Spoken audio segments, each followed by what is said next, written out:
Cinema shooting நடக்கிற மாதிரி நடக்கு. ரீல்ஸ் ரீல்ஸ் தெரியுமா யாருக்காவது? அந்த ரீல்ஸ் தான் விட்டுக்கிட்டு இருக்காங்க. இப்ப 5ஆம் தேதி சட்டமன்றம் கூடுது, பட்ஜெட் கூட்டத்தொடர் 5, 6. அதற்கு பின்பு சட்டமன்றத்தில் கூட்டத்தொடர் நடக்கும். அந்த கூட்டத்தொடர் நடக்கும்போது ஒரு கேள்விக்கும் பதில் சொல்ல முடியாத ஒரு முதலமைச்சராக ஜோசப் விஜய் சினிமாவில் நடிக்கும் போது விஜய், இங்க எலெக்ஷனுக்கு வரும்போது ஜோசப் விஜய், அங்க நினைத்தா போய் திருச்சியில அப்படி கோயில்ல முட்டி போட்டு நடந்து போவாரு.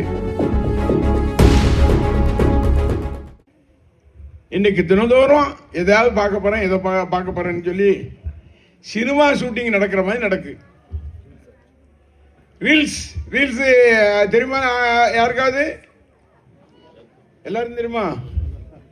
அந்த ரீல்ஸ் தான் விட்டுக்கிட்டு இருக்காங்க. இப்ப 5ஆம் தேதி சட்டமன்றம் கூடுது, பட்ஜெட் கூட்டத்தொடர் 5, 6. அதற்கு பின்பு சட்டமன்றத்தில் கூட்டத்தொடர் நடக்கும். அந்த கூட்டத்தொடர் நடக்கும்போது ஒரு கேள்விக்கும் பதில் சொல்ல முடியாத ஒரு முதலமைச்சராக இன்றைக்கு இருக்கின்ற முதலமைச்சர் ஜோசப் விஜய் சினிமாவில் நடிக்கும் போது விஜய், இங்க எலெக்ஷனுக்கு வரும்போது ஜோசப் விஜய், அங்க நினைத்தா போய் திருச்சியில அப்படி கோயில்ல முட்டி போட்டு நடந்து போவாரு. அந்த எலெக்ஷன் முடிஞ்சிட்டுனா உடனே திருச்செந்தூர்ல வேலை தூக்கிட்டு நிற்பாரு. இவர் எம்ஜிஆர் போல இருக்கணும்னு சொல்லி அங்கே மூகாம்பிகை கோயிலுக்கு போய் எம்ஜிஆர் போனார்னா அவர் ஒரு மாமன், அவர் ஏழைகளை நேசித்த மாமன்னன். அந்த மாமன்னன் போட்டி போடுறப்பா நீ அங்க கொண்டு போய் மூகாம்பியில கொண்டு வாழ் கொடுக்கிறாப்புல, சாய்பாபாவை போய் பார்க்க போறாப்புல. ஏன் இதுக்கு முன்னால் நடிகராக இருக்கும் போதெல்லாம் போகலையா? அப்பெல்லாம் உங்களுக்கு கண்ணு தெரியலையா? இன்னைக்கு தான் கண்ணு தெரியுதா நடிக்கணும்னு?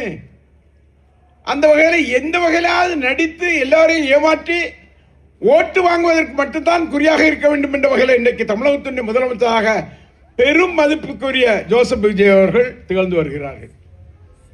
இங்க வர்றான் இவனா ஒரு மந்திரி, கீதா இவன் ரவுடிங்கிறான், என்னைய பார்த்து ரவுடிங்க. நாங்க என்ன ரவுடித்தனமா பண்ணிக்கிட்டு இருக்கோம்? இல்ல கேட்க ரவுடித்தனம் பண்றோமா? எங்கேயாவது தண்ணி அடிச்சோம், ஏதாவது தகராறு பண்ணுங்கிற இது இருக்கா எங்களுக்கு? அவன் 5, 6 கட்சிக்கு மாறி போயிருப்பான்.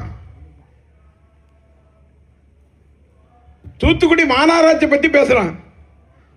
இன்னைக்கு மாநகராட்சியிலே நம்பர் 1 மாநகராட்சியாக தூத்துக்குடி மாநகராட்சி இன்னைக்கு அமைந்திருக்கின்றது.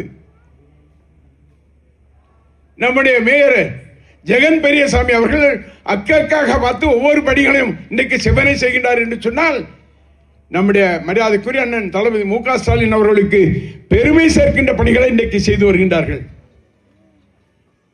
ஆனால் ஏதோ தூத்துக்குடிக்கு ஏதோ பேசணும் என்ற வகையில் பேசுகின்றார் என்று சொன்னால் எதை வேண்டுமானாலும் பேசலாம்.